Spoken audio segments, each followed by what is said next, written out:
Hello, hello, hello. Welcome to an episode of the Wrestling Laureate Podcast. They're brought to you by the GSMC Sports Network. We have a great show for you today. We will be covering a little bit of NXT review as well as a little bit of AEW preview. Also, we have a couple of headlines in the news today. One of them being Mercedes Moné, her contract that she obtained with Tony Khan and the AEW. And also, it's sad, but it has to be covered. Bray Wyatt's new documentary. It's not sad that, Bray Wyatt is coming out with a documentary. It's the fact that we lost Bray last year. But, we'll get all into that later. But, like always, we get a number of questions to ask for the show.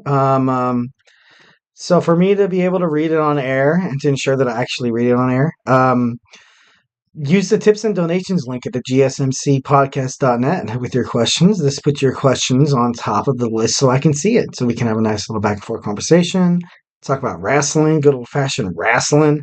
It also helps the show. So again, we love peace, love, and positivity. Leave a positive review. Tell me what you like. Tell me what you don't like. Sometimes it could be negative, but a negative could be, like in math, 2 negatives equal a positive. So again, the link is the GSMCpodcast.net. So go ahead and, hook that up.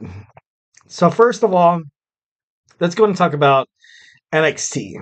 NXT was pretty big yesterday, to be exact. A lot of stuff heading towards Stand and Deliver, especially with Trick Williams coming back.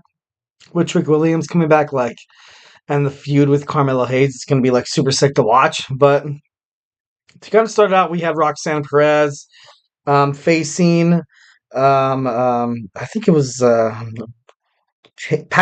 Tatum Paxley. Tatum Paxley was sticking up for her friend Valkyrie, the NXT Women's Champion, trying to basically get justice for her. But all in all, she ended up getting her butt kicked anyways. But honestly, I think with this with WrestleMania coming, right around the corner. I think a lot of the WWE superstars throughout, SmackDown, Raw, NXT, you can kind of see them step it up knowing that they're night one, there's going to be an amazing tag team match between Cody Rhodes, Seth Rollins versus Roman Reigns and The Rock. And of course, you have that night 2 star-studded heavyweight title contendership against Cody Rhodes and Roman Reigns. But it's going to be a pretty big weekend. Stand and Deliver is going to be on Saturday morning. Obviously, for people to kind of attend the show, or, kind of just watch the show, the superstars are going to have to step it up. You kind of have to be in that contemporary, that status quo of, main event, WrestleMania, main event worthy, content. Which I think, honestly, NXT is doing a pretty good job of. But so I honestly have no complaints. But, Roxanne Perez, she won the match with a crossface. She tapped out Tatum Paxley, building up momentum toward toward Stand and Deliver. Ultimately, it's all going to lead to, Valkyrie versus Roxanne Perez for the NXT Women's Championship, which was confirmed, actually, even when she was getting her arm taped up, and then she told Ava that she wanted to fight her for the title. And to be honest, I don't know who's going to win. I would like to kind of provide you guys with a nice little prediction, but I think the WWE creative can go either way here. You can have a Valkyrie retain it and kind of have somebody try to face her for it, but I think at the end of the day, it's going to be Roxanne Perez right, up at that altar waiting to fight again. So I don't know if they're going to give the strap to Valkyrie, but obviously she's, the strap to Roxanne Perez, but Perez, she's, She has so much controversy around her. She has that, those mic skills. She has that ability to kind of get under the WWE universe's skin that I think they can use that to their advantage, like going into NXT Stand and Deliver. So should be interesting to see what happens next. Next, it's kind of like a small little smidge, but during NXT, one of the announcers kind of referenced the Booker T and the CM Punk thing. That's kind of going viral right now in the wrestling world. That Booker T has a problem with CM Punk. It has not yet been confirmed. It's been denied. That Booker T basically said that they're fine, they're cool.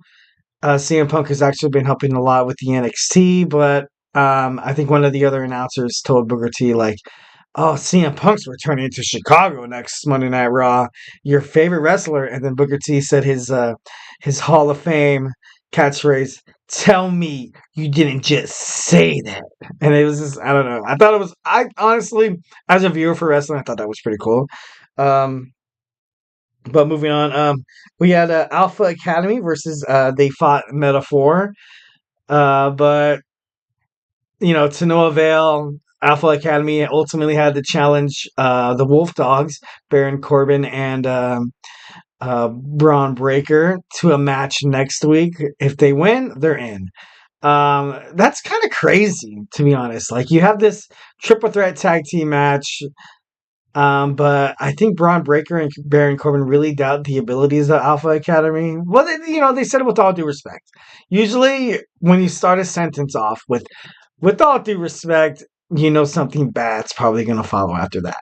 And so, Tozawa and Otis, like I said, if it was Chad Gable and Otis, I think it'd be a lot more different representing the Alpha Academy. But since you have Tozawa, 'cause Tozawa was kind of that guy that everybody let, WWE creative kind of put in matches to like be like, hey, let's show how strong this guy can be. Let's throw this Tozawa guy 3/4 across the ring. Let's throw this Tozawa guy off the top rope, off the ropes, over the ropes, and let's just see what happens here. So honestly, I don't think Tozawa is going to be, much of an asset for the Alpha Academy, because the Alpha Academy it's pretty promising, to be honest. Like Chad Gable. Oh man, um, he's pretty good. He's pretty good. I don't want to say they're trying to fill that like void, like that Kurt Angle void, but I'm gonna go ahead and say they're trying to fill that Kurt Angle void, where he's had professional wrestling experience, where he has competed in the Olympics and stuff. Like, he has been, a decorated athlete like throughout like high school, college. Like, they're gonna try to make Chad Gable here like kind of stick out. And honestly, he deserves it. He's very talented. He's good on the mic. He has that like that good guy battling demons, but you can't help but root for the good guy battling the demons.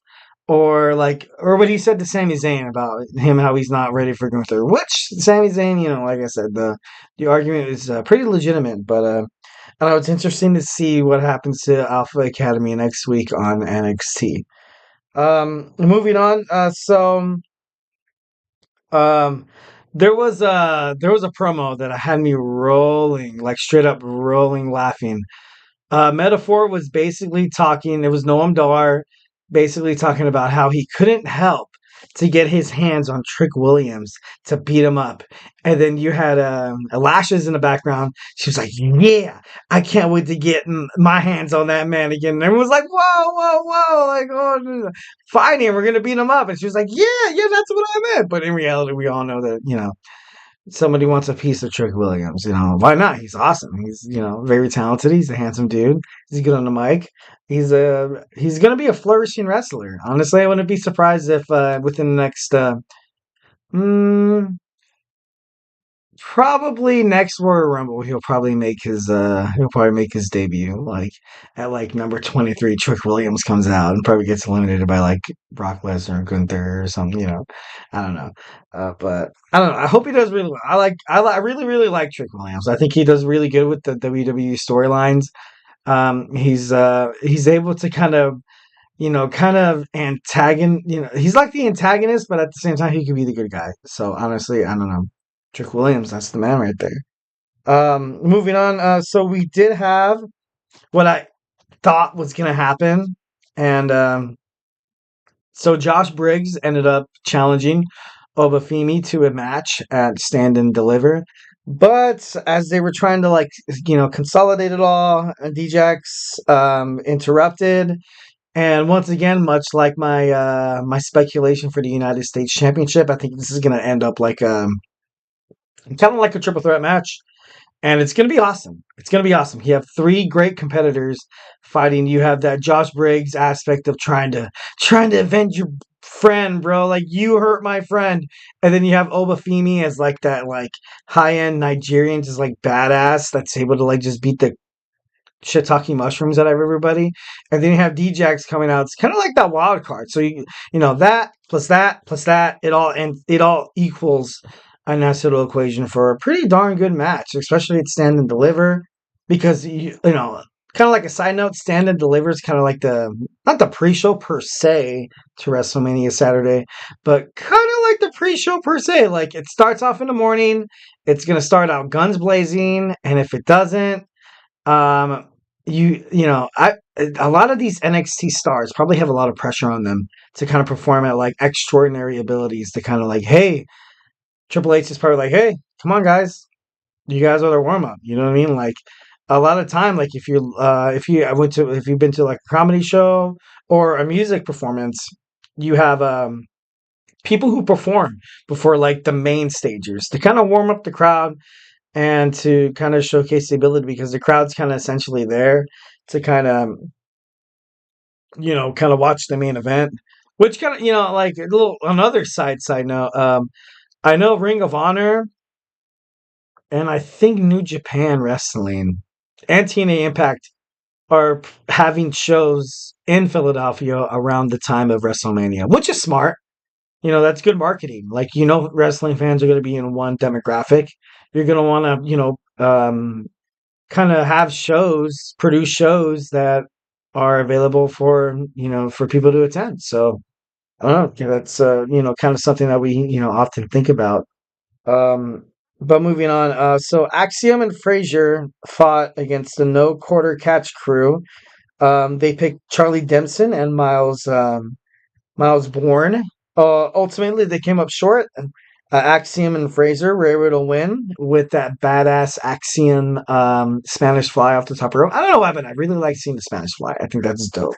I think it includes like kind of like chemistry between you and the opponent, where you have to trust the guy to do like kind of like a backflip with you, and then the guy like producing it, like where he goes and then like he like lands on the ring. That honestly probably has to take a lot of trust and like a lot of like faith that you're not gonna like break your neck or hurt your back or something like that. So Axum and Frazier they move on with the LWO in this triple threat tag team match to find out who faces Braun Breaker and Baron Corbin, the Wolf Dogs. Also, moving on, we have Soruka defeating a Brinley Reese.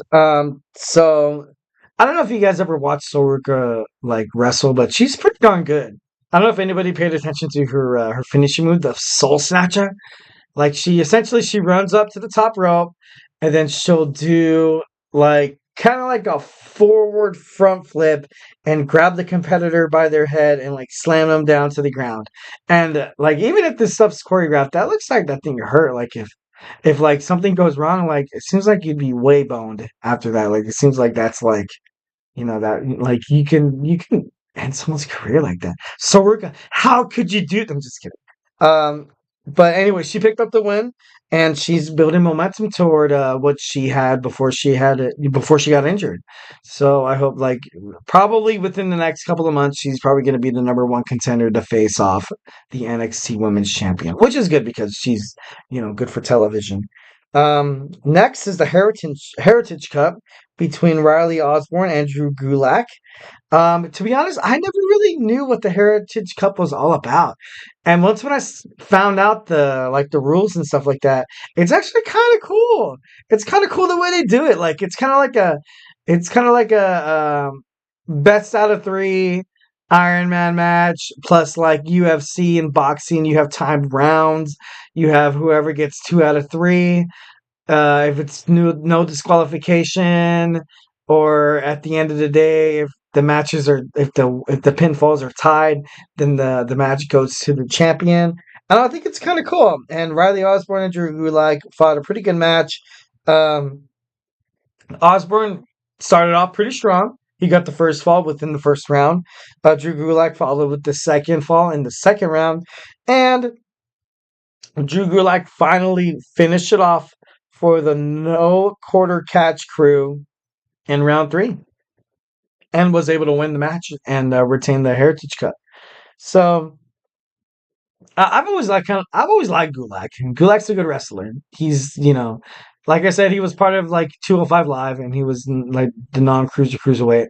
But he knows how to work the mic. And in the wrestling world, if you know how to, use the mic and get under people's skin, especially the other wrestlers or the fans, to be honest, you can make a killing in this, in this kind of organization, in this kind of, sports entertainment industry. Um, so they retained the Heritage Cup, which is pretty big.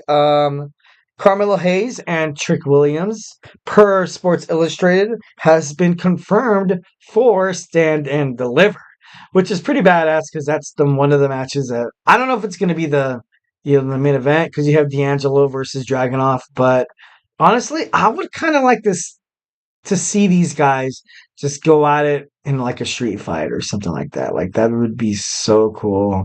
Hell in a Cell, triple cage, elimination chamber between two guys. No, that's not gonna happen. But I don't know. I think that'd be pretty cool. Um, and finally, to kind of end it, we had the OC moving forward in the tag team triple threat, defeating Hank Walker and Tanka Ledger. And of course, that last match between Trick and Noam Dar was just like a flex on how Trick Williams hasn't missed a step, and that he's going to be right in your alley pretty soon, and he's going to be beating the heck out of Carmelo Hayes. So, yeah, that was segment 1.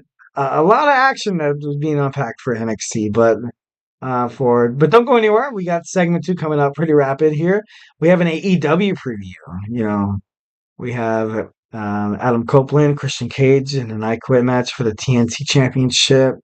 We also have Mercedes Moné, aka Sasha Banks, if you're a WWE fan.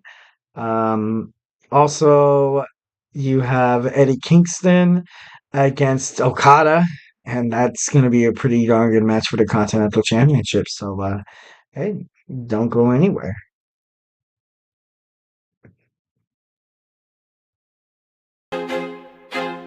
I feel like I'm losing my mind. Is everybody in the world blind? Please, Lord, give me a sign, a sign. I feel like I'm losing my mind. Is everybody in the world blind? Please, Lord, give me a sign, a sign. I wanna be the greatest. Everybody on the fake shit. I look around and feel like everybody is the fakest. I make this every day and I'm impatient, hoping one day I blow up from the basement. Statement, the top is so vacant. I don't hear shit that I think is amazing. Waiting for my day when I'm playing sold out shows for 1,000 faces. Hey, give me that crown, get in my way and to be put down. It ain't your place, all this my town. If I want that shit, then I'll get it right now. I'm losing it, the noose it fits, some losing shit, a stupid myth. You choose to live or choose to dip, you choose to fight or lose your grip and lose a gift. I feel like I'm losing my mind. Is everybody in the world blind? Please, Lord, give me a sign, a sign. I feel like I'm losing my mind. Is everybody in the world blind?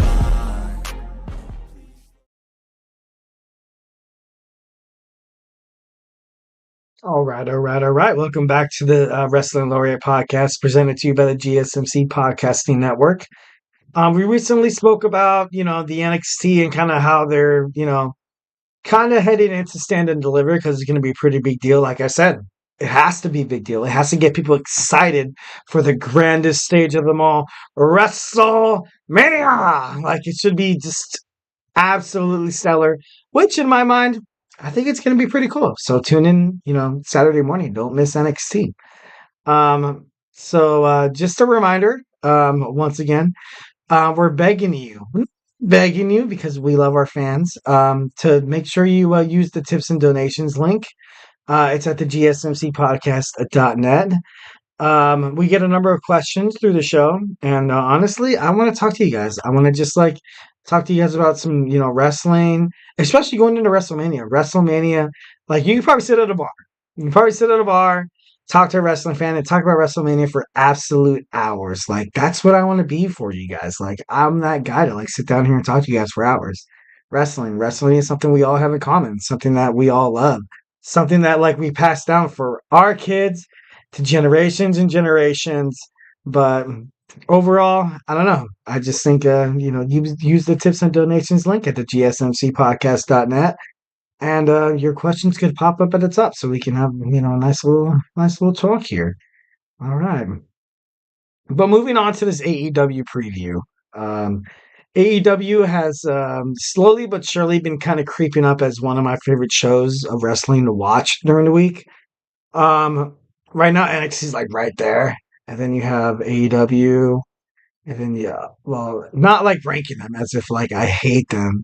Like it's like one of those things where like if someone has like a gun in your head, pick your favorite wrestling show. I'm like, oh, like, I love all wrestling, but if I had to choose, like, I do love Shawn Michaels. But that's all wrestling out there right now. But honestly, AEW's it's growing, guys. Obviously, you have AEW with the signings as Samoa Joe back, a couple years ago.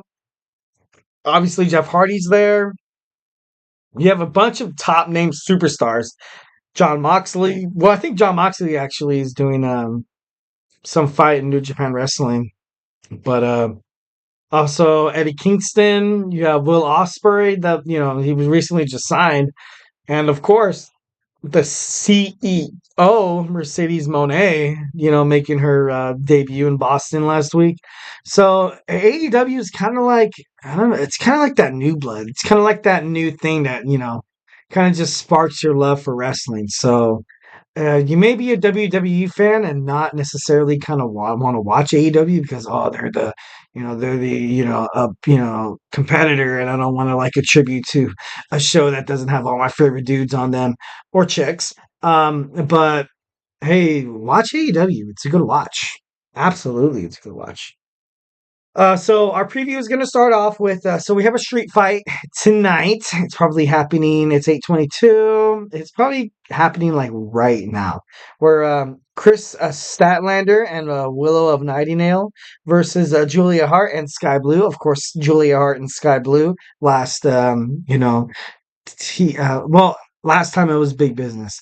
They kind of beat the heck out of Willow of Nightingale until, the CEO came in and she just like cleaned house and showed why she's the absolute boss. Better than the boss. She is the CEO, ladies and gentlemen. But I don't know. It's kind of interesting to see how this storyline is going to kind of unfold. But between Willow of Nightingale and, God, I keep wanting to call her Sasha Banks. Mercedes of Nightingale. We have Willow of Nightingale and Mercedes Moné. They have history, guys. They've been through the industry, so long. Actually, it was during the match between the two that Moné actually she broke her foot, where she was trying to do a stunt off the top rope, landed on her foot wrong, and then that's why she was out for about a year. Which is crazy because I think Moné actually did a small little part for The Mandalorian, the Star Wars series. I think I read that in an article. Don't quote me on that. But I don't know. So you have them, versus Julia Hart and Sky Blue. So this is a street fight. Street fights, especially among women. I remember the moment where Sasha Banks fought Charlotte Flair in Hell in a Cell. Everyone was like, "Oh, like what are they doing? Like these are two girls like fighting in a structure that's supposed to, be about men." But honestly, like these girls get down. Like some of them like bleed and stuff like that. Like it's total Attitude Era-ish, which I absolutely love. I kind of like that they're kind of treating the girls like the guys. And if anyone's gonna bring a really good match, especially in a street fight, it's gonna be Chris Statlander. Like I've been keeping an eye on her ever since I started watching AEW, and She's a former champ, guys. She has the juice. She had the juice, and as a girl, she can totally kick some A, bro. Totally kick some A. Don't challenge her to a fight because she would kick your A and probably like a street fight or something like that, like a kendo stick, maybe like a big boss man. Oh, like a nightstick, or maybe like a gem hacksaw, like like a 2x4. Oh, and then just like totally kick some A. But um, it's gonna be a good match. A couple of street fights that kind of had women wrestlers. Ones that I could remember, and I wrote down. We have Trish Stratus versus Victoria in a 2003 episode of Monday Night Raw, and I watched that match, and it was pretty darn entertaining because especially in 2003, where the evolution was kind of like it was not yet born yet, but it was kind of like at that standstill where you had Trish Stratus, Tori Wilson, Candice Michelle. I think back in 2003, I think maybe they still had Terry Reynolds. But anyways, Stacy Keibler, they were, still trying, kind of like fighting their way to be like noticed or like main event contenders. Obviously, this wasn't the main event. Honestly, nowadays I think it would be, especially with Victoria coming like from WCW, the whole invasion thing, where ECW, WCW, Shane McMahon versus Vince McMahon, Stephanie McMahon against the WWE guys. I think that's kind of why they had this going on during this time because I know WWE Invasion was like during 2002. Um, but it was pretty darn entertaining. Another match, another street fight that we want to talk about. We have Tegan Knox versus Dakota Kai in NXT TakeOver 2020. We also have Britt Baker versus Abaddon in AEW Rampage, October of 2021. And to kind of finish it off as like the number one street fight match amongst women wrestlers, we have the Pretty Empowered versus the Hex, which is NWA 74, August of 2022. So that was fairly recent. So you can probably find that on YouTube somewhere.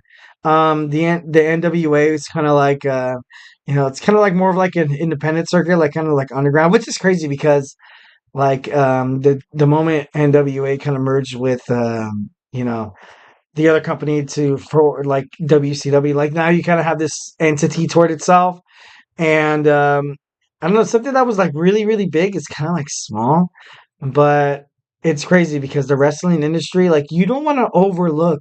I think I talked about this last podcast about like a scout for the NFL, the NBA, or the MLB, kind of like looking over these smaller schools, not really recognizing any talent, but in reality, there's probably a bunch of talent.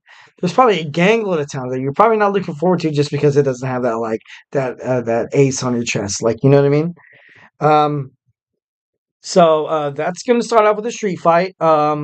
Next we have the AEW World Tag Team Championship Tournament. We have the Best Friends fighting the Don Callis family.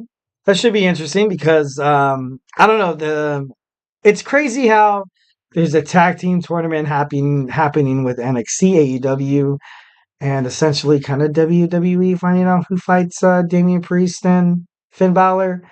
But I don't know. Right now, if you're a wrestling fan, right now is the time of the tag team. Right now, like you have these guys like going at it, and chemistry between tag team opponents are like huge. You want to see people like this, like totally just kicking ass, taking names, propelling their tag team partners right on the top. I remember watching wrestling growing up. I like the Filthy Animals in WCW, which it was Billy Kidman, um, Rey Mysterio, and I believe Conan, and they were just so much fun to watch. It was just so much good wrestling, so much good wrestling. So tag team wrestling is pretty badass, guys. The next match we have Chris Jericho versus Hook. Chris Jericho and Hook recently tag teamed, and they won their opposition. But Chris Jericho to kind of prove himself as the Lionheart. I kind of like that name, or I don't. No, I do. It's decent that you have the Lionheart. I want to say Lion Guard because my kids they love the Lion Guard. Oh, oh, oh. It's like a Disney Channel, Disney Junior with Chiron, as he's kind of like Simba's son, and he's gonna try to take over. But this isn't a Disney Junior Plus podcast, so I'm not gonna talk about it. I'm not gonna tell you guys how much I like the plots, despite it's for kids. I'm not gonna tell you how much I like the catchy songs. I'm not gonna. No, I actually kind of like it. Sorry. But no. So we get Lionheart, Chris Jericho with Hook. It's gonna be pretty good. It's gonna be pretty good. Like I said before, Hook, his dad Taz, and Chris Jericho go way back. So you can kind of expect something kind of like a match like of that caliber of like you're gonna be suplex. You're gonna be seeing suplexes. You're gonna be seeing honestly a lot of old school wrestling. Probably elbow drops. In the top rope in the corner. 1, 2, 3, 4, and then the other one like disrupts the other, throws him in the other corner. It's like 1, 2, 3. You're gonna be probably seeing stuff like that. A lot of old school wrestling, which I'm kind of excited for, because I'm a huge attitude era kind of guy. So moving on, because I know we're running out of time. Mercedes Mone addresses the AEW universe, and just a little spoiler alert: my next segment is going to be about Mercedes Mone and her contract signing with Tony Khan in AEW. But what I kind of wanted to kind of monument and kind of like pinpoint talking right now is that last week AEW Big Business topped out at 1 million viewers during Mercedes Moné's first segment. And as soon as the first segment went off, they lost about around 400,000 viewers. That's a lot. That's absolutely something that should be taken in consideration about women in wrestling and how they could probably hold the strap and kind of hold down the fort like the men can. Like maybe instead of John Cena looking for the next Roman Reigns, maybe he should be looking for the next, Mercedes Moné. But we'll get into that a little later. We also have Eddie Kingston versus oh my god, I can't pronounce. Okada against Okada for the Continental Championship should be interesting because Okada appeared on the 10 Count podcast and said that he was never a fan of Okada, and as much as Okada and Kenny Omega had pretty monumental matches in the independent circuit, he said even if he doesn't win, he's gonna leave a scar. He said he's gonna take a piece of you with me. So that's pretty cutthroat right there. That's pretty badass. I like that from Kingston as the Continental Champion, basically saying like, hey dude, even if you win, guess what? I'm gonna beat that ASS right there, bro. And you're not gonna forget this guy. And maybe you might leave with a broken leg. Maybe you might leave with another injury or something like that. But I don't know. Eddie Kingston really sticking his flag down, showing his colors, and be like, hey, if you're gonna get past me, guess what? I'm gonna give you 110% of Eddie Kingston, the Continental Champion. I'm gonna give you all of me. I'm gonna give you just my mind, body, and soul. And he's just gonna just lay it all out, which is awesome and entertaining as hell. So hey, like I was tuned into AEW. Our next thing we got going on is the last match between Christian Cage versus Adam Copeland, the Rated R Superstar, for the TNT Championship. So Edge and Christian go way back. I think they're 7-time tag team champs. Christian Cage appeared in AEW around 2021. Edge appeared in AEW 2023. They were all together since the Toronto, Canada. They grew up together. They were in the independent circuit. Eventually moved up to the WWF. They were part of the Brood with Gangrel. Kind of looked like a bunch of vampires that actually feuded with the Ministry and the Undertaker, which was a pretty good feud back in the early 1990s. I think it's the late 1990s. Anyways, so honestly, Edge and Christian, they changed history. They changed the tag team championship picture in all the wrestling fashions, either if you were WCW, NWA, WWF / WWE. or if you're like anything under, you knew that you were watching Edge and Christian versus the Dudley Boys, or either Edge and Christian versus Jeff Hardy, or all the three together, Jeff Hardy, or the Hardy Boys versus the Dudley Boys versus Edge and Christian in that monumental TLC match in WrestleMania 2000. They honestly put the division back on the map, and that's something that Edge and Christian should probably, that's something that will bring them into the Hall of Fame in and themselves. I believe Edge is already a Hall of Famer, but this match is going to be really good. This match is just going to be really good. It's an I Quit match. You're going to definitely see them bring out the TLC. You're going to see them bring out the TLC mainly because they created the TLC. They created the ladder match. They created the Money in the Bank. You got to be honest that a lot of these people that are like competing for like levels around the United States Championship and the Intercontinental Championship in ladder matches, as well as I don't think they have tables matches so much anymore, but which is a darn shame. But this is going to be huge. This is going to be really, really cool. And it's kind of like, for me, it's kind of like seeing these people you knew growing up fight in a pretty badass I Quit match. So obviously I'm super stoked about it. All right. Hope you liked segment 2. Don't go anywhere, because in segment 3, we have Mercedes Mone contract. We're going to talk about Mercedes Mone. A couple of outsider, experts like Eric Bischoff, and a couple of WWE voices, and how she feels about joining the AEW. So, hey, don't go anywhere.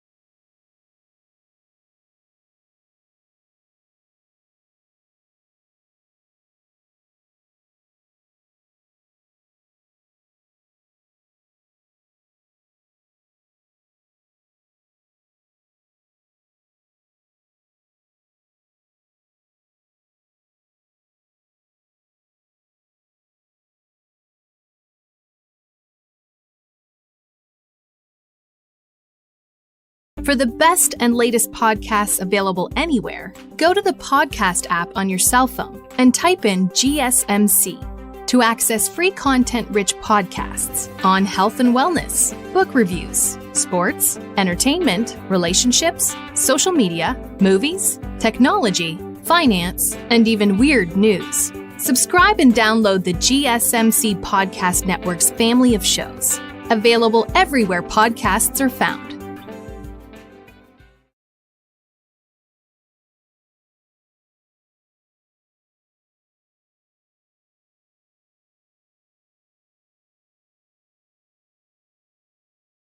Hello. Welcome to another segment from the GSMC Wrestling Podcast, presented by GSMC.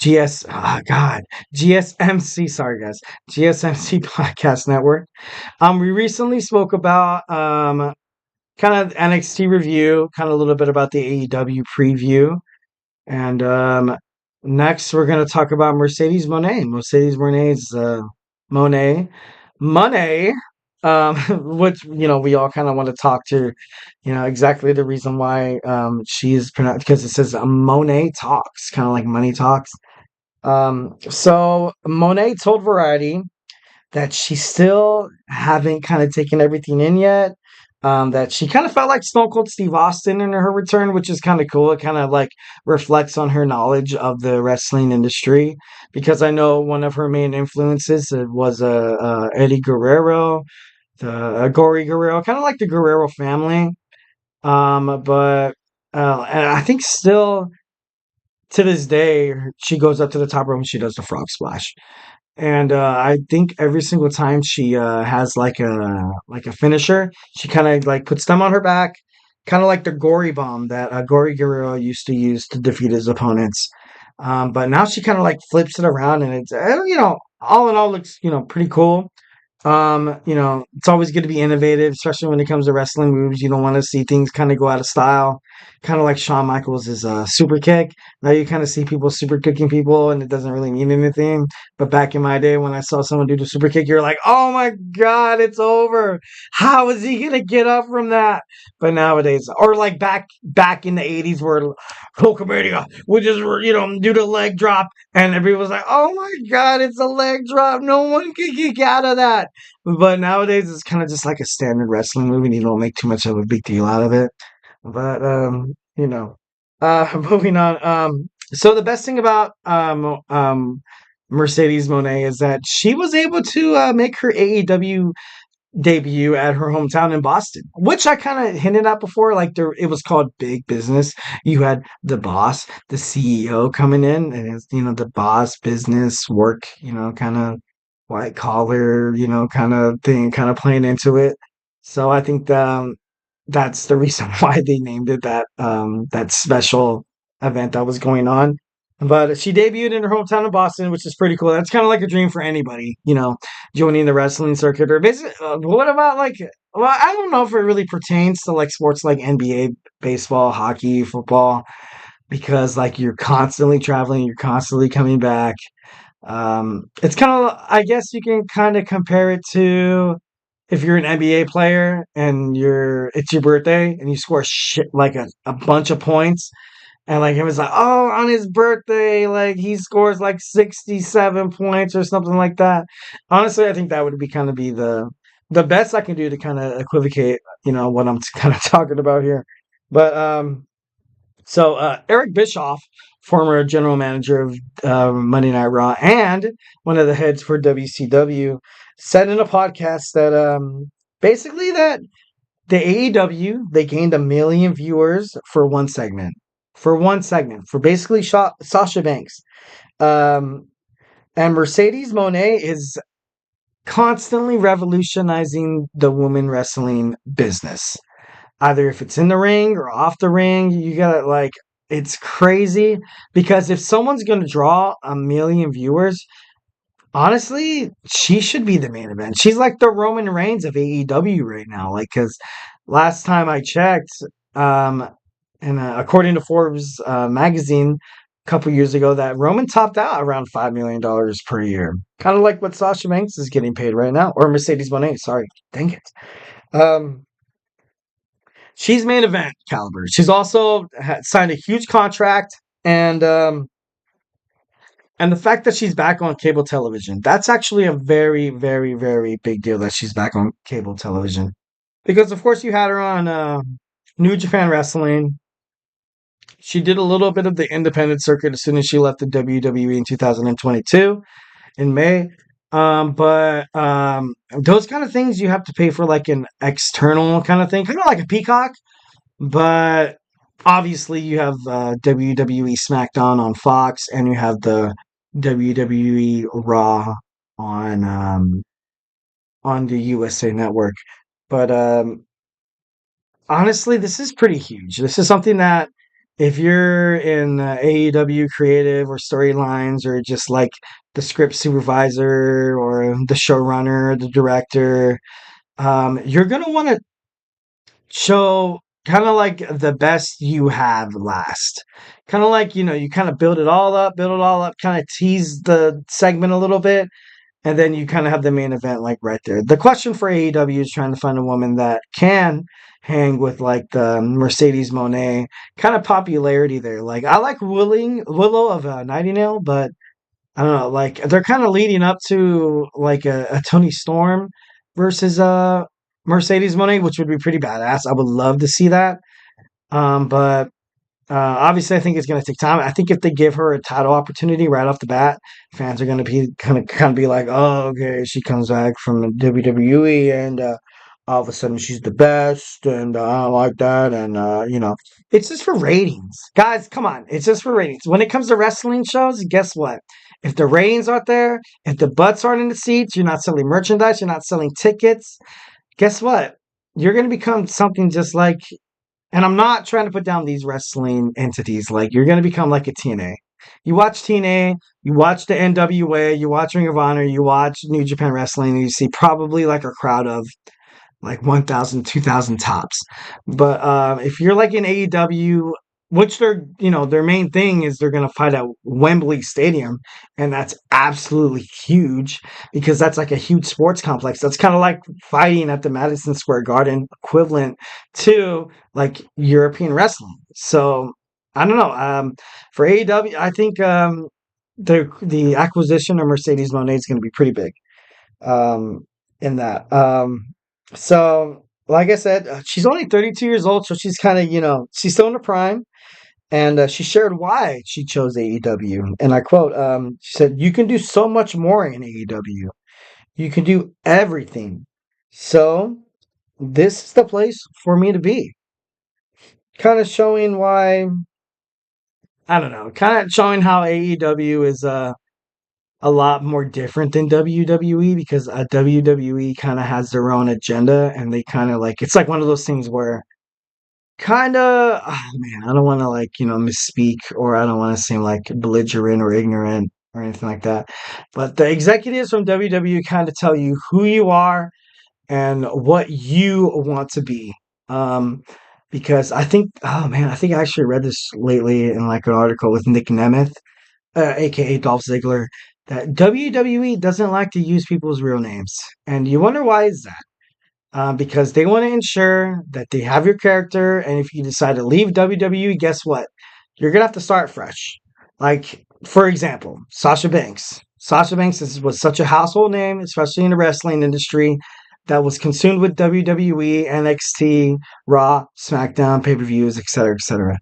But the moment she left, she had to switch her name to Mercedes Moné. And I got to be honest, I kind of overread some articles, and I kind of overlooked. Sorry, that was more of a better term. And it was like Mercedes Moné, and I was like, who the heck is Mercedes Moné, and why should I care? The moment I found out it was Sasha Banks, I was like, oh my God, that's crazy. Like, it's crazy how somebody could be successful out of the WWE. And I'm not saying that that's true, but I'm just saying as I was brought up a WWF fan, WWE fan, everybody else, WCW, everything else was kind of like a side chick, you know what I mean? And like, if it's not WWE, you kind of, as a wrestling fan, kind of overlook it. And you kind of like, like, I'm not really going to pay attention to that. I think that's the reason why WWE, they control your name, they control your identity, and they kind of want, which is, and I'm not trying to speak bad upon the WWE. That's smart. That's smart business ethics wise. That's like letting go of like one of your better employees that you couldn't afford and like erasing their work ethic on like a resume or something like that. But anyways, moving on. She spoke to ESPN and stated that she is fully recovered from her broken foot, which is good. She's set to make $5 million per year, guys. That's huge. Um, and what I kind of want to touch on real quick is that Becky Lynch is soon to be a free agent.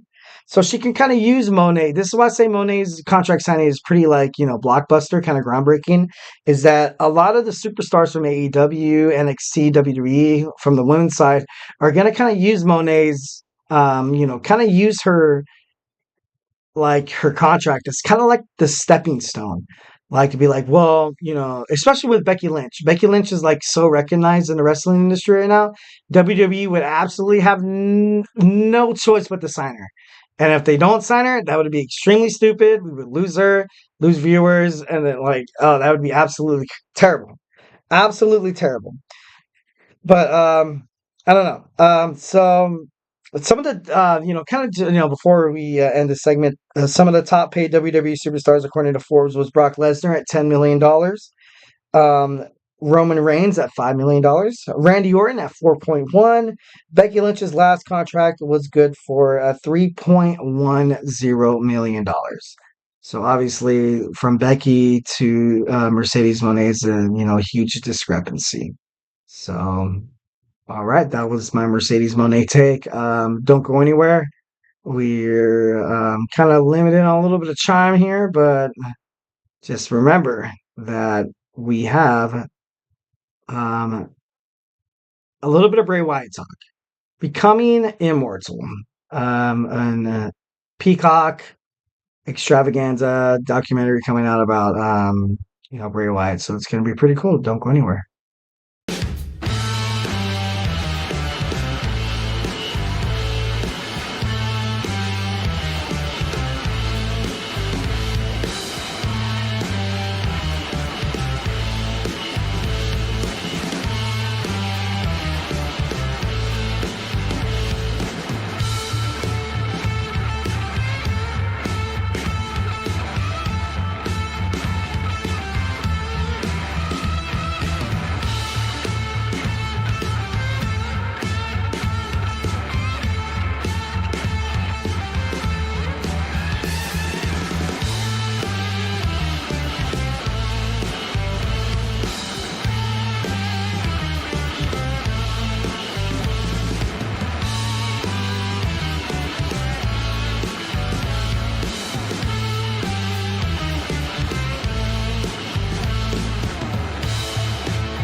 All right, all right, all right. Welcome back to the Wrestling Laureate Podcast, presented to you by the GSMC Podcasting Network. So we recently spoke about NXT review. We had AEW preview, and we talked a little bit about Mercedes Moné. But kind of moving on, it's kind of like a little bit of a somber kind of aspect, but I was a huge Bray Wyatt fan, and this is honestly going to be kind of hard to talk about, but we'll kind of take it segment by segment. Once again, if you want to talk to me about things, hit the tips and donations link at the GSMC podcast.net, and so we can have a nice little back and forth conversation about this thing. So Bray Wyatt is recently gonna have a kind of like a Peacock, like a documentary about his life and kind of what made Bray Wyatt so unique out of all the WWE superstars, which he was absolutely 110%. You're never, ever, ever, ever, ever, ever, ever, ever, ever, ever gonna find somebody like Bray Wyatt. I'm sorry, you're never going to. Last year, the WWE superstar, Wyndham Rotunda, known as Bray Wyatt, passed away at the age of 36 from a heart attack. The documentary features interviews from Triple H, John Cena, Braun Strowman, and his partner JoJo, which they recently had I think a child together like 2 years ago, which kind of just makes things a little more sad. The Undertaker, Mark Calloway he'll narrate it, and obviously you kind of have to include the Undertaker kind of in that same. Well, I know the Undertaker was there first, so I should per se say that Bray Wyatt is kind of in the same category as kind of the Undertaker is like that, like you kind of have that dark soul, that like unpredictability, that like darkness that just makes people just super happy to see. And Bray Wyatt definitely did such a good job on doing that. I wasn't a huge Bray Wyatt fan. It took until he came out to be like the Fiend that I was like, oh my god, like this guy's freaking sick. Absolutely. Um, he has been, necessarily rumored to be inducted into the 2024 Hall of Fame class because his father, grandfather, and uncle, and his younger brother, the whole family was just, they were just wrestlers. They were just wrestlers. You had Mike Wyndham and Barry Windham both being inducted into the WWE Hall of Fame, and why not induct,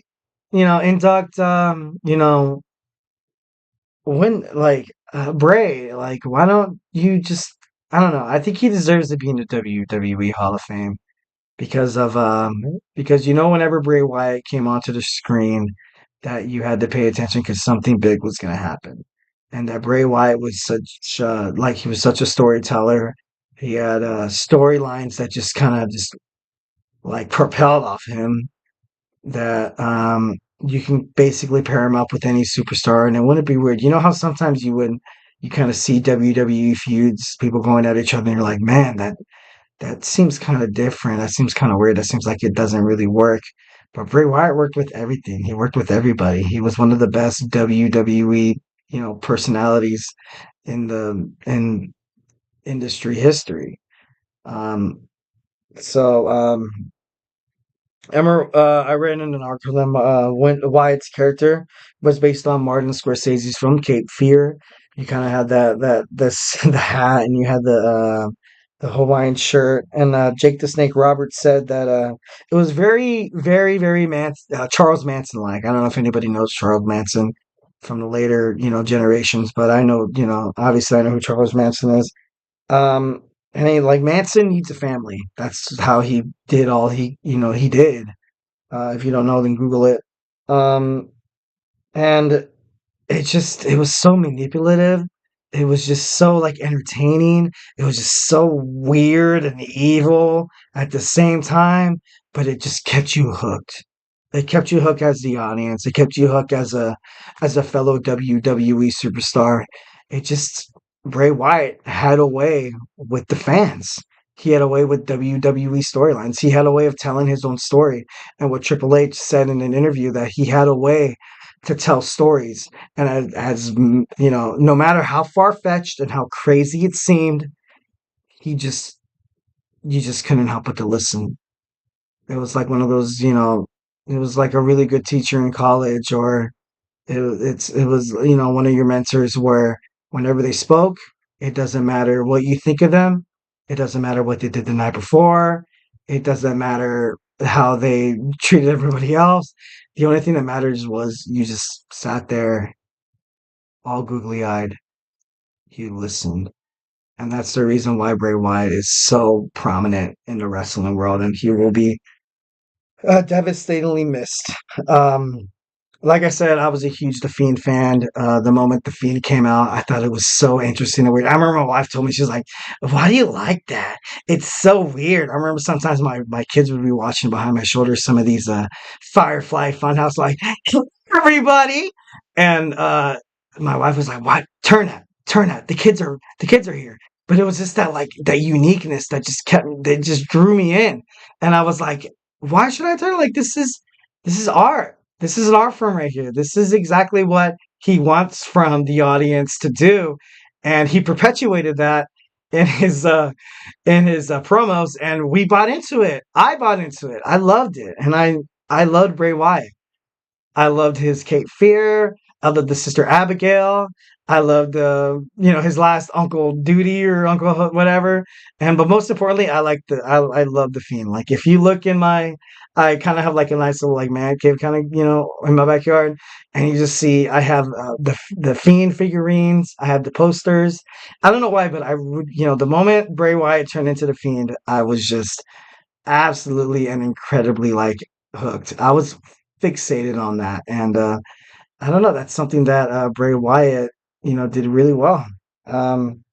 His personality, creepy but awesome. The Fiend, he was also the Universal Champion. And although they didn't really do the character quite well, obviously they have him losing to Goldberg and stuff like that. But all in all, I'm gonna miss Bray Wyatt. Absolutely 110% miss Bray Wyatt. And God, rest his soul. My thoughts and prayers are with his family, or with JoJo, his kids. And he's going to be missed. There's not going to be anybody he was a son, he was a husband, he was a brother, he was a father. And that's just something that we're all going to miss with Bray Wyatt. All right, well, thank you for tuning into the Wrestling Laureate Podcast, presented to you by the GSMC Podcast Network. Your support means a lot to us, so please remember to Superman Punch that like and subscribe to the show. Also follow us on Facebook, Twitter, Instagram, and TikTok for more content and updates. And thank you once again, and have an absolutely phenomenal day.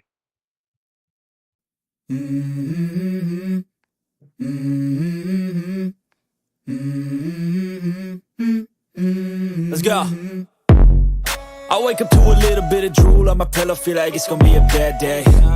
Yeah, I'm tired of shit, and the coffee ain't hit yet. Damn, ain't that great. I don't wanna